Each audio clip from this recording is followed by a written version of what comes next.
Di situ kita ngerasa, lah ini makin ketutup jalan sama tanaman-tanaman besar.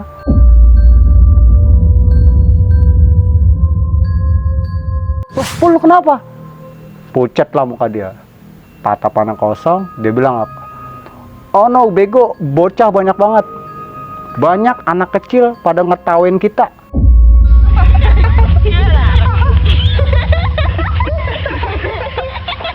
Kita lanjutin. Siap nggak siap? Kita lanjutin perjalanan ini untuk arah pulang. Kalau kita mau pada selamat. Setelah gue sampai di rumah, warga udah pada ngumpul, Bang. Dan mereka pada nangis, ngejerit gitu, termasuk orang tua gue lah gitu, sama orang tua teman. Dan dia pada melukin kita. Di situ langsung bilang, kemana aja udah 4 hari 4 malam nggak pulang.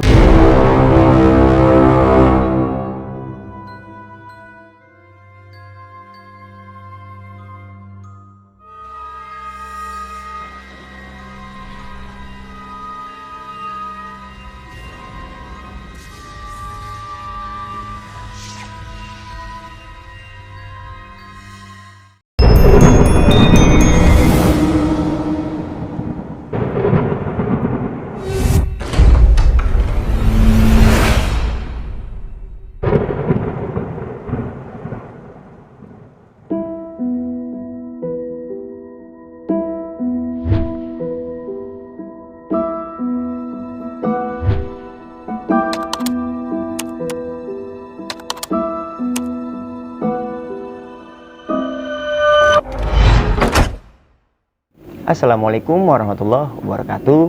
Balik lagi bareng gua Ibnu Fitra Sidik dalam channel Timur Misteri. Apa kabar teman-teman semua? Semoga kita semua selalu diberikan kesehatan, diberikan kemudahan rizki, serta diberikan kemudahan dalam segala urusan-urusan kita. Di segmen Kompromis kali ini, gua sudah menghadirkan narasumber yang akan bercerita pengalaman misterinya untuk kita semua. Dan di kesempatan kali ini juga, narasumber gua mempunyai pengalaman melakukan perjalanan ke gunung yang bukan untuk melakukan pendakian nih, melainkan atas dasar hobinya yang suka koleksi pohon bonsai, dan dia melakukan perjalanan ke gunung, dimana di perjalanannya itu ada sosok-sosok yang tidak suka karena mereka ini ngambil pohon-pohonan di gunung atas dasar serakah. Pokoknya begitu dah, gue ribet gue ribet ngejelasinnya. Pokoknya kita dengerin aja ceritanya nanti. Dan yang pasti teman-teman juga nggak asing nih, siapa sih yang nyeritain cerita ini? Siapakah dia? Bang Anjil. Yoi, Bang Anjil. Oke, Bang. Lu lagi kancil doang, kancil aja. Oke, Bang Anjil. Bukan warawiri-werwer. Oke, Bang Anjil. Lu kan membawakan cerita orang nih, Bang ya. Maksudnya teman dari sohib lu ya. Itu gimana sih, Bang? Kisi-kisinya gitu. Hancur dah. Hancur, berantakan. Ada keributan, pertengkaran, terus ada sosok-sosok yang hanya terlihat dengan satu orang doang.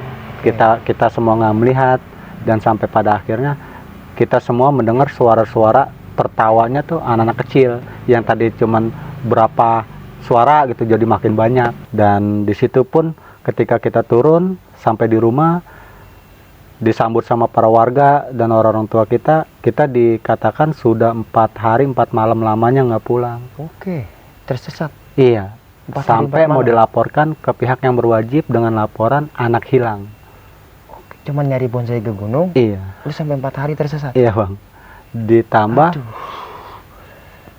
Tapi yang mirisnya, Bang, ya sampai saat ini ada lagi. Ada, Bang. Jadi ditambah tuh ketika kita pulang sampai di rumah dengan selamat bersama senior kita, satu dari senior kita itu meninggal dunia, dan meninggalnya itu tidak wajar, Bang. Setelah ketemu lu ini? Iya. Oke, tahan itu lu, Bang Anjil. Siap. Bang Anjil. Oke. Tapi sebelumnya gua ngedoain, Bang ya, semoga teman-teman senior yang meninggal ini diterima amal ibadahnya oleh Allah Subhanahu wa taala, Bang ya, dan kuburnya dijadikan raudhah min riyadil jannah. Amin. Amin. Oke, buat teman-teman semua, Pasti kita penasaran nih sama kelanjutan dari ceritanya Bang Kancil. Tapi lagi-lagi gue mengingatkan sebelum masuk ke ceritanya, buat teman-teman yang mendengar cerita ini, gue bukan bermaksud untuk menakut-nakuti atau memberikan hal negatif untuk teman-teman semua, melainkan cerita ini kita jadikan pelajaran untuk kita bersama, karena memang hal gaib itu ada dengan penemuan yang berbeda-beda. Oke, simak terus video ini karena kita akan masuk ceritanya.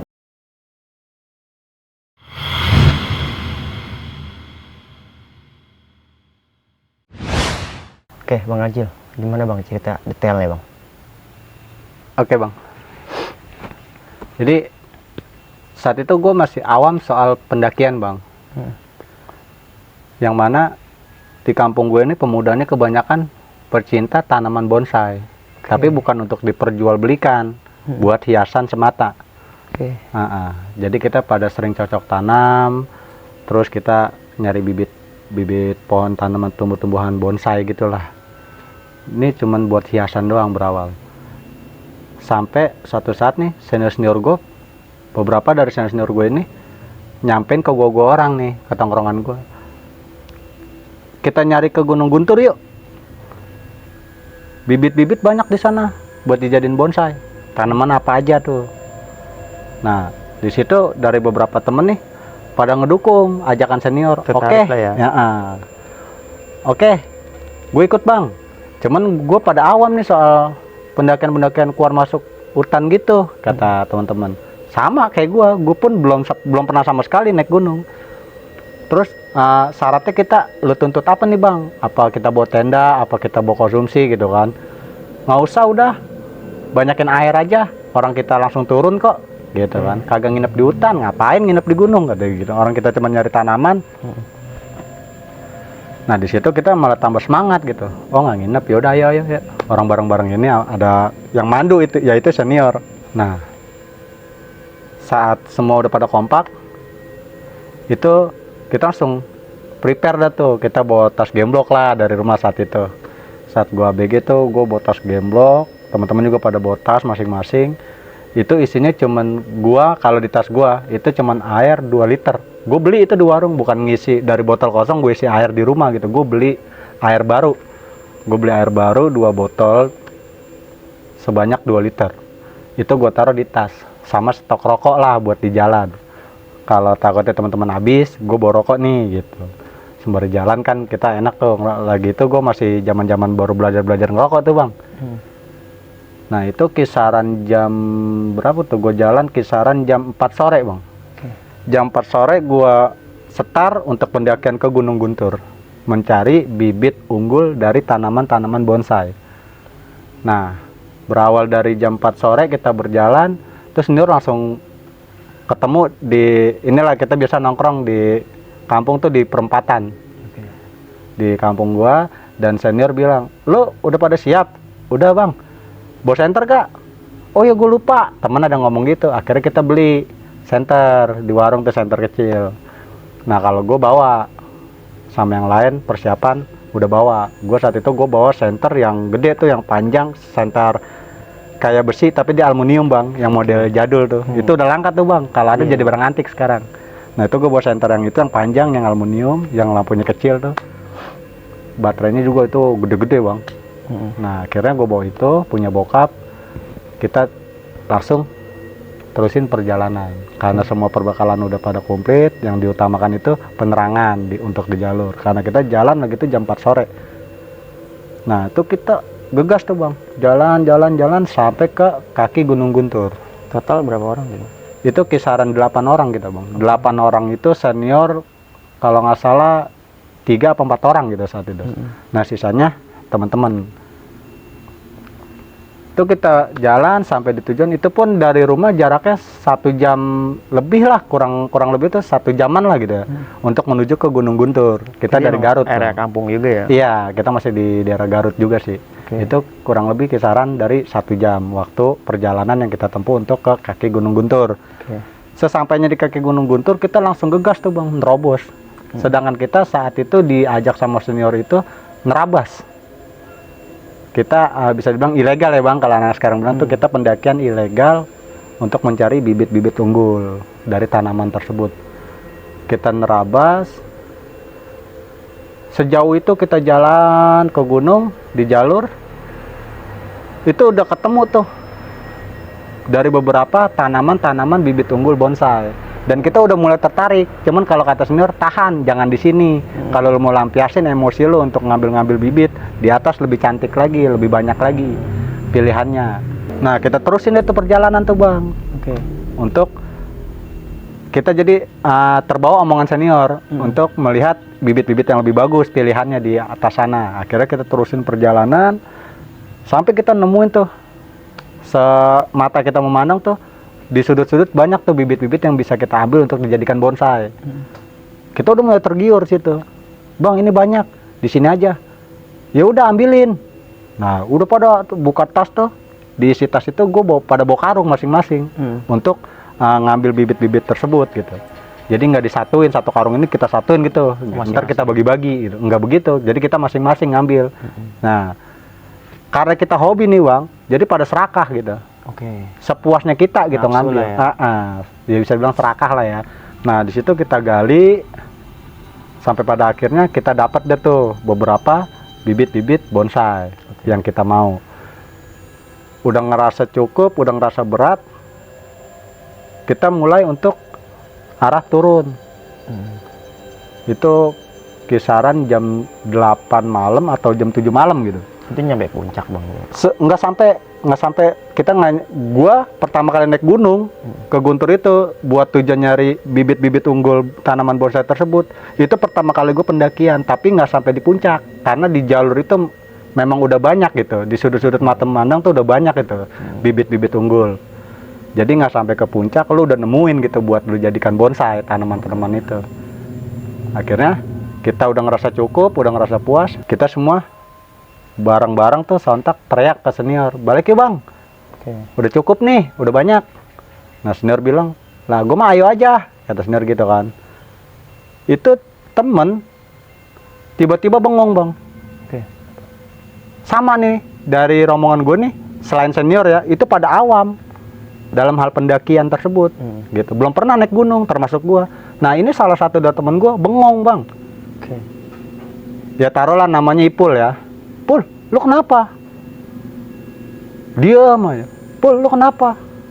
Akhirnya dia nunjuk tuh ke satu pohon bonsai yang cukup besar lah gitu bisa dibilang. Dia nunjuk, tuh matanya nggak ngedip. Dia bilang apa? Di situ ada sosok nenek-nenek. Dia diri di situ, suaranya di telinga gue nih. Dia bilang apa? Saya mau kalian di sini. Di situ abis hawa takut tuh dalam diri masing-masing, termasuk gue jujur saat itu takut, bener-bener takut, Bang. Bang, pulang ayo. Sampai gue ngotot ke senior. Bang, pulang, gue bilang. Lu serius, Pul? Kata senior. Ada orang tua di situ, ada nenek-nenek. Itu belum pergi. Bang, ayo pulang, gue bilang. Ya, gue jujur saat itu gue nggak bisa bilang takut gitu, nggak bisa dipungkirin gue. Pada akhirnya senior, oke, sabar, santai, kita balik sekarang juga. Itu dengan bermain cahaya senter di tengah malam itu, kita gegas untuk balik, untuk arah turun saat itu. Teng. Cuman makin kita ke bawah, itu makin disambut dengan tanaman-tanaman bonsai yang cukup besar. Malah banyak ya. Sampai kita nggak tahu mau jalan lewat mana tuh buat arah turun. Nah, mulai pada panik. Ketika kita lagi pada bingung sama jalur karena ketutup sama tanaman-tanaman. Jadi makin kita turun, Bang, makin kita deketin tanaman bonsai itu, pohon-pohon itu makin membesar. Jalurnya beda gitu, Bang. Itu juga, seingat gua. Kita nggak nyimpang kanan, nggak nyimpang kiri, kagak. Jalur itu aja. Nah, di situ kita ngerasa, loh ini makin ketutup jalan sama tanaman-tanaman besar. Pohon-pohon gede lah bisa bilang. Balik lagi, sugesti Ipul memuncak di situ. Woi, berisik lu. Nah, kita semua langsung pada minggir dong. Kaget lah dengar dia teriak. Wah, Pul, lu kenapa? Pucat lah muka dia. Tatapannya kosong, dia bilang apa? Oh no, bego, bocah banyak banget. Banyak anak kecil pada ngetawain kita. Itu anak kecil kata dia. Di setiap pohon-pohon bonsai itu didiriin sama anak kecil. disenderin sama anak kecil sembari pada ketawa. Itu makin kencang kata si Ipul ketawanya, dan makin banyak anak-anak itu. Jadi seakan dia tertawa nih, itu ngundang teman-teman yang lain, anak kecil yang lainnya. Panik lah kita, stuck di situ. Senior marah-marah, anjing lu jangan ngomong begitu lagi lu. Disambit tuh pakai golok itu yang bekas ngorek-ngorek bonsai, dilempar begitu. Untung nggak kena Ipul gitu, cuman pas di hadapan Ipul, karena kita saat itu pada nongkrong karena bingung jalur kita tuh ketutup untuk arah pulang. Ipul di situ marah, terus dia ngeluarin emosinya ke senior. Lu apa-apaan bang, kalau lu nggak percaya nih gue kasih lihat, gue kasih tahu. No, anak kecil pada baris, banyaknya bisa dibilang nggak bisa kehitung. Ibarat kata binatang seperti penguin lagi pada mau loncat ke air. Itu dia lagi baris tuh bang. Dengan gimmick muka, dia nengok mukanya rata. Tapi dia ketawa. Jadi sebelum dia loncat, dia ketawa bang. Dia nengok ke kita, dia ketawa. Dia loncat, itu satu persatu seperti itu terus. Ngulangin lagi. Jurang gitu bang? Ya entah, pokoknya Ipul bilang dia loncat ke sana. Cuman yang gue tahu di pinggiran sana memang kayak posisi curam begitu bang, kayak jurang gitu. Nah disitulah emosi gue juga bermain. Akhirnya dengan hawa takut yang mendalam, gue langsung ngomelin senior. Cukup bang, ngapa lu jadi bentak-bentak Ipul?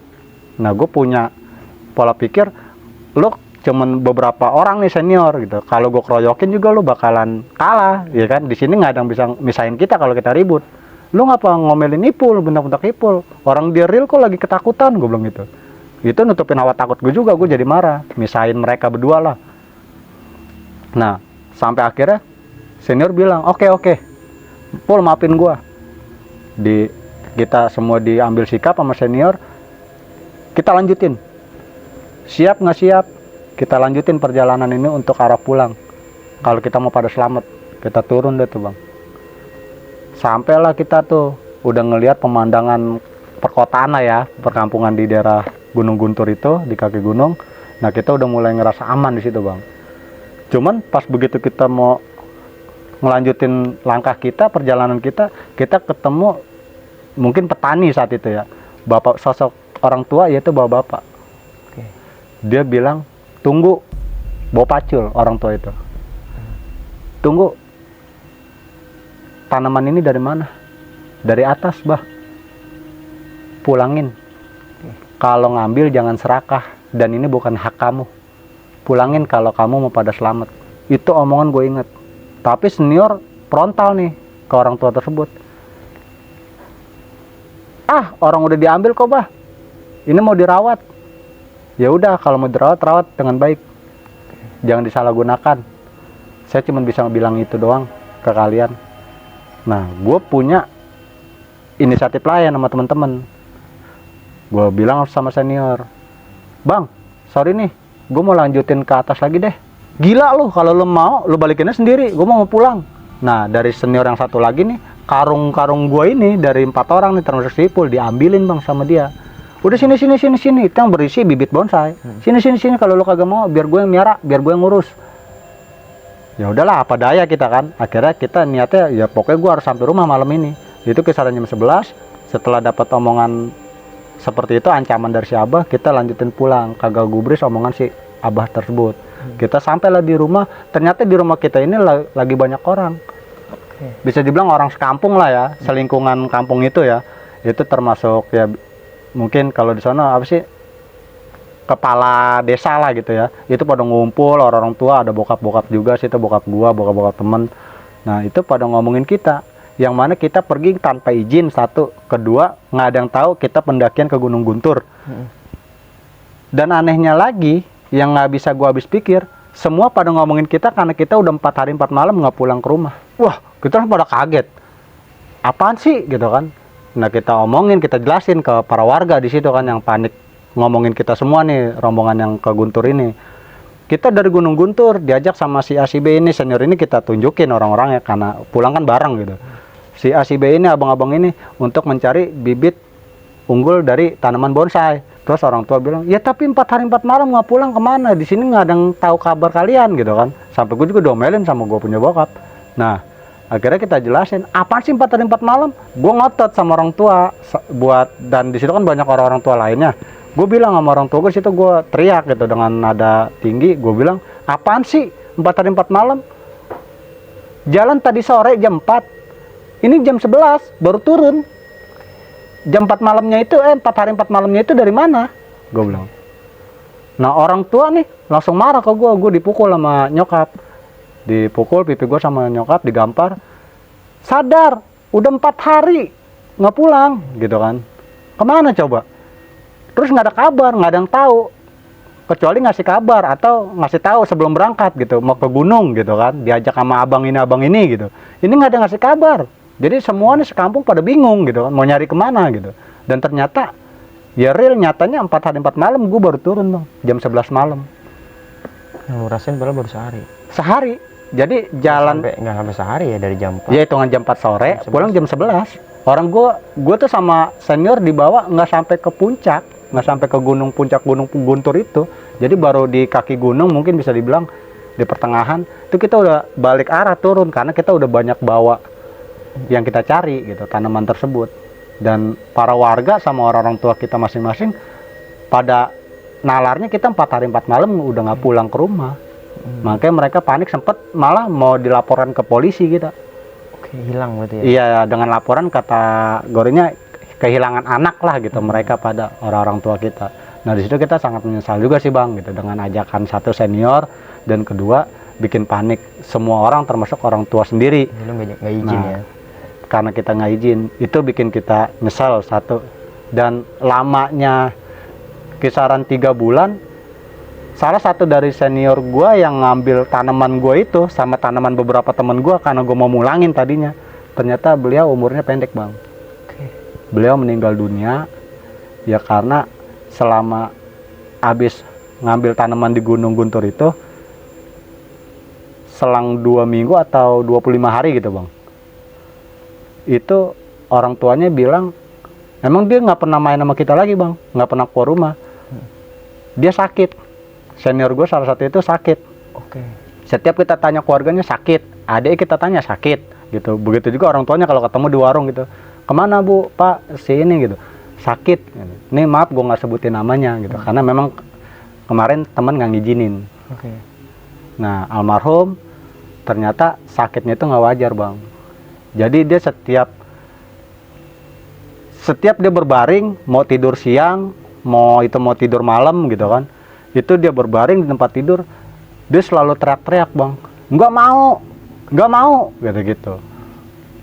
Ya yang gue bilang nggak wajar ya karena ini ungkapan dari orang tuanya dan adik-adiknya gitu. Dia punya 3 adik di bawah dia, mainnya juga sama kita, ikut nimbrung sama kita orang. Nah, abang gue kayak orang gila di tempat tidur, setiap mau tidur nggak tidur siang, nggak tidur malam, itu dia di kamar teriak-teriak kayak orang gila. Pernah digedor pintu kamar sama ibunya, teriak-teriakan tuh ibunya, kenapa digedor-gedor kan, ternyata nggak dikunci, pas dibuka diablakin gitu pintu kamarnya. Itu kan adiknya ngelihat karena ibunya yang buka gitu kan, ngintilin ibunya tuh di belakang. Pas ke kamar abangnya nggak ada siapa-siapa, dan abangnya nggak ngobrol sama temen apa sama orang gitu. Gitu. Nah dia sendirian tiduran sembari melotot ke langit-langit, terus diteriak, gue nggak mau, lepasin gitu. Nah, di situ gue langsung sama teman-teman pas almarhum meninggal, kurang lebihnya pas 3 harinya almarhum, itu keingetan si teman gue ini bilang, apa itu ya yang gue ditampakin nenek-nenek, terus dia bilang saya mau kalian tetap di sini. Oke. Apa itu ya? Nah akhirnya kita ngerasa takut kan semua karena meninggalnya almarhum gitu kan, terus kita sama-samain dengan hal yang kemarin pendakian itu. Kita nanya tuh ke guru ngaji. Oke. Di wilayah kita nih sama guru ngaji lah, kita punya guru ngaji gitu, karena kita lagi masih pada muda gitu, suka ngaji gitu kan. Nah, nanya sama ustadz, sebenarnya sih itu bukan ini juga gitu, itu cuman sebenarnya larangan kata ustadz. Itu cuma larangan atas kecerobohan kalian, itu kan alam, harusnya kalian melindungi, dan menjaga, bukan malah merusak gitu. Itu dalam arti merusak, walaupun kalian bawa turun untuk dirawat, tapi kan adanya di alam gitu kan. Sama aja kalian tuh merusak gitu kalau kata guru. Cuman kalau hal-hal goibnya sih itu nomor 2 deh kata dia gitu, jangan pikirin itu. Ya karena memang setan, jin ya ada gitu, cuman ya nggak kelihatan. Kalau memang nampak ya nggak ngerti juga deh, walau alam kata guru nih.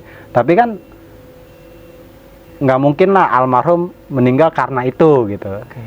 Ya cuman sugesti kita nih sama teman-teman ketika nanya ke guru ngaji, ke ustadz tersebut, tetap ya menilainya ya karena omongan orang tua itu, ancaman nenek-nenek itu. Dan sejauh ini walaupun masih hobi tanaman-tanaman, hobi-hobi seperti itu, kita nggak mau dah ngambil-ngambil sembarangan lagi. Apalagi yang namanya kita sampai naik gunung untuk bawa turun tanaman-tanaman yang ada di gunung gitu. Dan jadi itu semua jadi pelajaran buat gua dan teman-teman sih Bang saat itu, karena ya ditinggalnya almarhum juga gitu. Jadi itu buat pelajaran kita.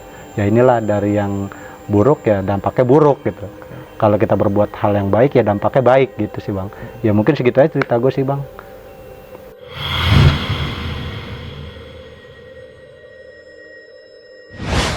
Oke Bang Kacil. Iya Bang. Sebelumnya gua berterima kasih nih Bang buat lo udah mau berbagi cerita pengalaman temen lu Bang ya, yang mau cerita ini diceritakan ya lewat lu gitu. Iya. Gue juga berterima kasih juga sama Kang Denny yang sudah mau berbagi cerita lewat Bang Kancil. Ya, Assalamualaikum Kang Denny.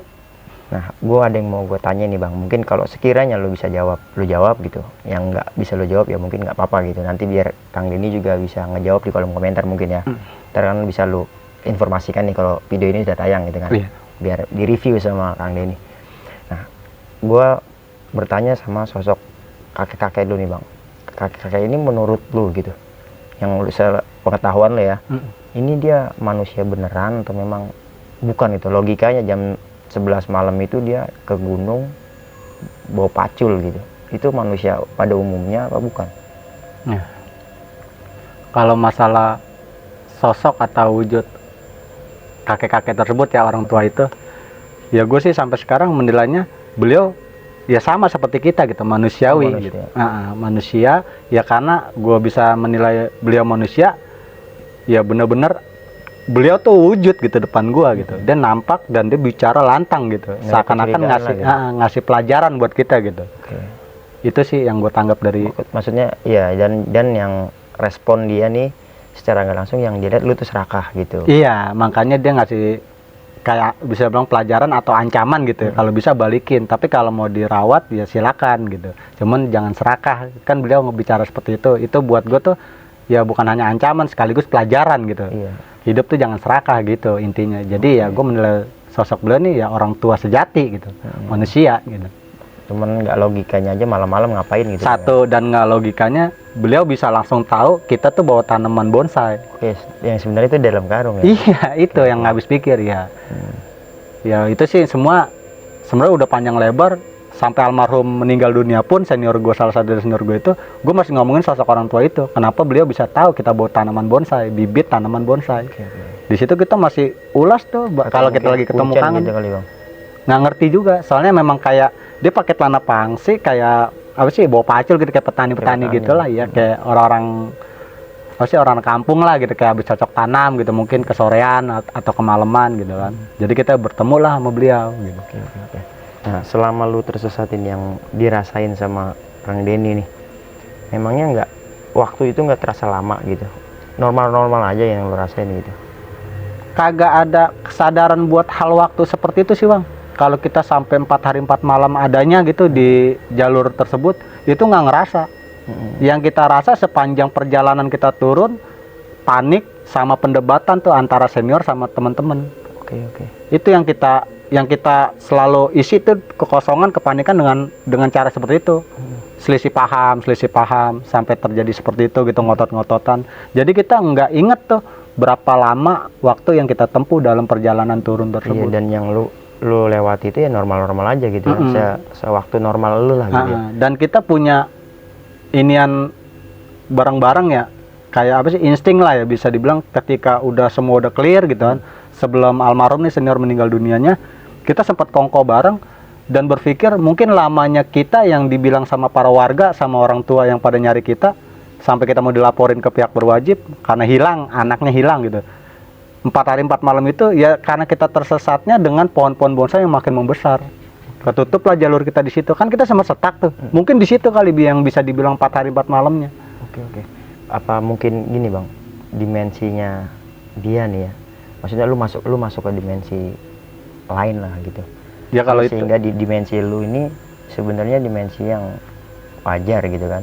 Nah, tapi di dimensi kita nih yang normal nih maksudnya 4 hari gitu kan. Di dimensi dia nih lu baru sebentar gitu. Sebentar. Jadi ya itu sih lu pindah ke dimensi lain gitu? Itu jadi kalau kayak gitu gue nggak bisa nyimpulin juga ya, cuman barangkali gitu ya. Itu semua keulasnya pas kita curhat ke guru ngaji, ke guru agama.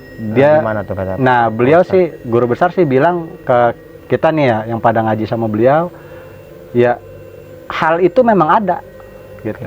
Apalagi yang dibilang istana kerajaan jin gitu, itu ada gitu. Di dunia tuh ada gitu, nyata-nyata ada. Letaknya di mana-mana kita nggak tahu. Cuman kita bakalan tahu kalau kita ya seperti itu, melakukan hal-hal kecerobohan atau yang tidak pantas ditiru gitu kan. Nah, ini yang kalian semua hadapin 4 hari 4 malam itu dimensi lain. Yang mana bertanda dari awal nenek-nenek tersebut yang minta saya mau kalian ada di sini. Itu udah menjuru ke hal gaib. Kalian udah ada di lorong waktu. Oke. Gitu. Kalau perbedaan waktu juga. Ya? Oke. Sama ini Bang Kajil. Apa mungkin nih lu bisa ngesimpulin gitu? Apa mungkin sosok-sosok yang di sana tuh marah atas dasar keserakahan lu pada nih? Waduh, gua kalau ke situ nggak ngerti juga Bang. Sampai ya. Lu disesatkan gitu. Karena perjalanan itu, terus urusan itu kan saat itu memang masalah tragedi ya. Tragedi itu saat itu gue masih awam soal pendakian. Cuman yang gue rasakan ya mungkin ada kekecewaan dari penunggu-penunggu setempat. Itu aja sih Bang. Iya, karena keserakahan juga Bang mungkin ya. Oke Bang Kajil, sebelum gue bertanya ke pertanyaan selanjutnya, gue juga turut mendoakan salah satu senior lu Bang ya. Amin Bang. Yang wafat ketika melakukan perjalanan itu nih. Iya Bang. Semoga almarhum diterima amal ibadahnya oleh Allah Subhanahu wa taala dan ditempatkan yang layak di sisi Tuhan Yang Maha Esa Bang ya. Amin. Oke Bang Kajil. Ini almarhum ini kejadian janggalnya itu benar-benar ketika turun gitu Bang. Maksudnya ada yang ngikutin atau gimana gitu. Udah tahu nggak informasinya?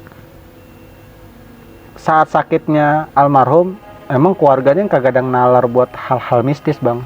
Oh, pertama medis aja gitu. Kayak digangguin orang atau dijailin makhluk-makhluk gaib gitu. Cuman bawa ke rumah sakit. Cuman jawaban medis dari rumah sakit cuma sakit panas biasa, demam biasa gitu doang.